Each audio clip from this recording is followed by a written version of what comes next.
What's the common thread that unites this week's blog posting and my latest podcast episode? It's the anatomy of anger, an emotion that can either help or hurt us depending on circumstance.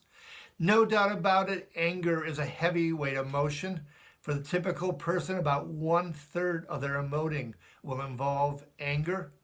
In my blog, Faces of the Week, this week my focus is on anger emojis. To get an anger emoji right is difficult. To do it completely, accurately, and simply, almost impossible.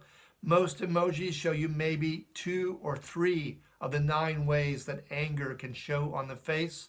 They typically go to how the eyebrows will knit together and the eyes go wide, taking in information.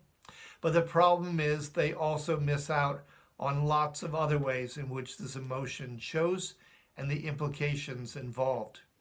On my podcast, my guest this week, Emily Balcetis, her book, Clear, Closer, Better. She knows that to do anger correctly, you actually want to utilize 2 unique and not necessarily mutually exclusive qualities when it comes to anger. On the one hand, you want to use the power of anger to help us focus. On the other hand, you don't want to give in to tunnel vision.